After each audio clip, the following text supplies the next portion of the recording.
الحكمة لنقف ونسمع الإنجيل المقدس. سلام لجميعكم. فصل شريف من بشارة القديس لوقا الإنجيل البشير. المجد لك يا رب، المجد لك. في النصغي قال الرب هذا المثل: إنسان نبيل ذهب إلى بلد بعيد ليتولى ملكا ثم يعود، فدعا 10 عبيدا له وأعطاهم 10 وزنات، وقال له: تاجروا حتى آتي. وكان أهل مدينته يبغضونه، فأنفذوا في أثره رسلا قائلين: لا نريد أن يملك هذا علينا. فلما تولى الملك ورجع، أمر أن يدعى إليه عبيده أولئك الذين أعطاهم الفضة ليعلم ما بلغت تجارة كل منهم. فأقبل الأول وقال: يا سيدنا، وزنتك قد ربحت 10 وزنات. فقال له: أحسنت أيها العبد الصالح، بما أنك وجدت أمينا في القليل، فليكن لك السلطان على 10 مدن. ثم جاء الثاني وقال: يا سيدنا، وزنتك قد كسبت 5 وزنات. فقال لهذا أيضا: وأنت كن على 5 مدن. وجاء الآخر فقال: هذه وزنتك التي كانت عندي موضوعا في منديل، فإني خفت منك لكونك إنسانا قاسيا، تأخذ ما لم تضع وتحصد ما لم تزرع. فقال له: من فمك أدينك أيها العبد الشرير، قد علمت إني إنسان قاس، آخذ ما أضع ما لم أضع وأحصد ما لم أزرع. فلماذا لم تجعل فضتي على مائدة الصرف فيه، حتى إذا قدمت أستوفيها مع ربا؟ ثم قال للحاضرين: خذوا منه الوزن واعطوها للذي معه 10 وزنات. فقالوا له: يا سيد، إن معه 10 وزنات. إني أقول لكم، كل من له يعطى، ومن ليس له يؤخذ منه، حتى ما هو له. وأما أعدائي أولئك الذين لم يريدوا أن أملك عليهم، فأتوا بهم إلى هاهنا واذبحوهم أمامي. ولما قال هذا سار في الأمام صاعدا إلى أورشليم. حقا المجد لك يا رب، المجد لك. بسم الله والابن والروح القدس الإله الواحد، آمين.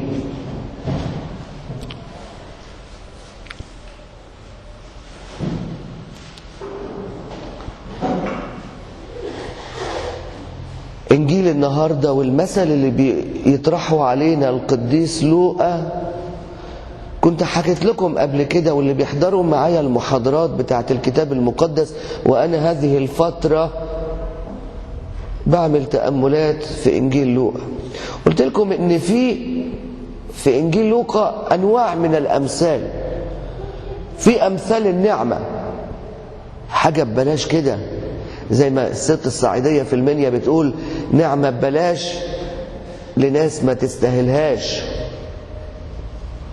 أمثال النعمة: الخروف الضال، الابن الضال، الدرهم المفقود، الله يفتش عنك. ولكن هناك أمثال أخرى ليست أمثال نعمة، ولكنها أمثال مسؤولية. مسؤوليتك إيه؟ النهاردة الرب عمال يصنف الناس، منهم ناس لا يريدون أن يملك عليهم الرب يسوع المسيح، وأن يسود عليهم الرب يسوع المسيح. مش عايزينه ملك عليهم، والسبب إرادة عاصية. إرادة عاصية. فاكرة الناس إنها هترتاح بعيد عن مين؟ بعيد عنه. مع إن أغسطينوس كان بيقول كلمة حلوة قوي: أنت خلقتنا فيك ولن نرتاح إلا بيك. حلوة الكلمة دي، خلقتنا فيك يا رب ومش هنرتاح إلا فيك يا رب. ولكن الإرادة العاصية لا يريدون أن يملك عليهم الرب يسوع وأن يسود على حياتهم الرب يسوع. نوعية تانية من البشر فاكرة ان الرب يسوع المسيح قاسي. بذمتكم كام مرة في انجيل لوقا تيجي كلمة تحنن؟ كام مرة تيجي كلمة تحنن؟ انجيل مرقس اللي بيتكلم عن الرب يسوع المسيح كالعبد، كم مرة الرب بيلمس أبرص، عارف ان الأبرص محتاج لإيه؟ لمسة حنان. هذا هو القاسي الذي أعتق الوزن، هو القاسي. فخدتها ولفتها في منديل وخبيتها علشان يا رب انت بتحصد من حيث لم تزرع. ها؟ الرب أعطاك في حياتك وزنات، في وزنات. كل واحد لو قعد مع نفسه هيعرف الله معطيله ايه. وعلى قد وزناتك اللي أعطاها لك الرب، على قد ايه يبقى المطلوب منك. أعطاك كتير تبقى مطلوب ايه منك كتير. أعطاك قليل المطلوب منك قليل. بس كلنا أخذنا هذه الوزنات. حياتك في حد ذاتها على هذه الأرض هي وزنة. عارف كده ولا لا؟ عارف انت جيت ليه؟ ليه جيت؟ ناس كتيرة بتسأل ايه سببية وجودنا النهاردة في الحياة. قلتها لكم مرة قبل كده، قلتها لكم 3 ت. انت جيت عشان تعمل 3 ت: تشبع قلبه، تشبهه. دي كده بقوا كام؟ 2. تخبر بالذي دعاك من الظلمة زي ما بيقول بطرس إلى نوره العجيب. انت خدت وزنة. بيقول بولس الرسول نحن سفراء المسيح كأنما الله يعظ بنا. انت عندك شغل في الدنيا، انت مش جاي كمالة عدد. عارف كده ولا مش عارف؟ ناس عايشة، اتولدنا، تعلمنا، خلصنا تعليم، هنتجوز، هنخلف، العيال هيتعلموا، هنكبر، هنموت احنا، العيال هتكمل، بعد شوية هيموتوا العيال وعيالهم هيكملوا. دي حياة بذمتكم؟ دي حياة؟ دي قلتها أحسن، قلتها أحسن. لكن أنت جيت في هذه الحياة معاك وزنات تشتغل بيها، ليك شغلة. أنت موجود هنا في العالم لتبشر بالرب يسوع المسيح. ويل لي، بولس بيقول، إن لم بشرت بالمسيح. بشرت بالمسيح. هتقول لي يعني اطلع الاتوبيس واقول؟ هقول لك القديس فرانسيس في يوم من الايام بيقول للتلاميذ بتوعه بتوع الرهبنه تعالوا نبشر. لفوا لفتهم ورجعوا تاني قالوا له ابونا احنا ما، قال لهم لا، وجودكم كان عباره عن ايه؟ تبشير. وجودك هناك الانجيل المقروء، انت انجيل تاني، انت انجيل حي المفروض لتخبر بالذي دعاك من الظلمة الى نور العجيب. دي وزنة اشتغلت فيها ولا ما اشتغلتش؟ عد. وزنة تانية انك تشبع قلبه. اخر مرة قعدت معاه كان امتى؟ الوزنة الثالثة انك تبقى شبهه. يقول الكتاب ونحن ناظرين اليه بوجه مكشوف كما في مرآة نتغير الى تلك الصورة عينها من مجد الى مجد. هل الناس رأوا فيك مجد الله؟ جاي ليه؟ عشان ايه؟ بتعمل ايه؟ عايش في الدنيا باراشوت حضرتك؟ كيس جوافة؟ كيس جوافة؟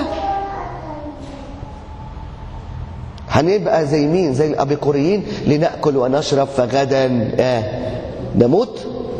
هي دي حياة المسيحي؟ هي دي حياته؟ حياة المسيحي إنسان أتى إلى العالم في إرسالية مباركة.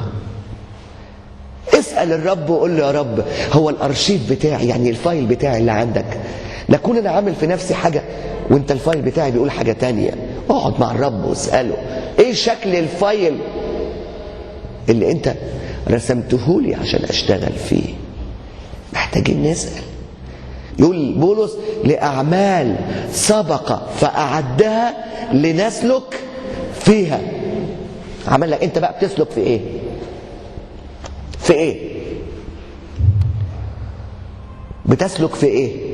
هل أنت تسلك في الأعمال التي أعدها يسوع لك؟ أنت ما جيتش كده. أنت مش صفر على الشمال، أنت ابنه. بترفع إيديك وتقول يا أبانا الذي في السماوات، وابن الملك في حق ملك. ملك، أنت ولي عهده على هذا العالم. تخيل لما ولي عهد ولا بتاع يبقى هزء ومليانة الوزنات كتيرة والشغل كتير، بس احنا محتاجين نفتح عينينا نشوف دعانا يسوع لإيه. مهم جدا اعرف مسؤولياتك النهاردة. يقول أحد الرجال القديسين ويل لمن يرتاح في زمن التعب، يأتي زمن الراحة فيبكي بكاء مرا. واحنا في زمن تعب. في يوم من الأيام بسأل أبونا فريد عطا، اللي يعرف أبونا فريد عطا، قلت له أنا نفسي أرتاح. قال لي مش عارف، أنا كنت بتكلم مع مرشد بتاعي ولا مين، قال لي إن القسيس هيرتاح في اليوم الثامن. مش وقت راحة. تخيلوا واحد طول فترة الدراسة عمال يلعب، هتيجي الأجازة المفروض يستمتع بيها، بس قبل ما تيجي الأجازة اللي يستمتع بيها هيكون عنده ايه؟ امتحان، غرز، جاب ملحق. الأجازة شكلها ايه؟ شايف الناس فرحانة، شايف الناس سعيدة، وهو فين؟ هو فين؟ في الشقة، في التعب. النهاردة واقفة مع النفس. النهاردة عنواننا اعرف وزناتك، اعرف ما أعطاك الرب لو عايز تعيش فعلا ابن للرب. آمين.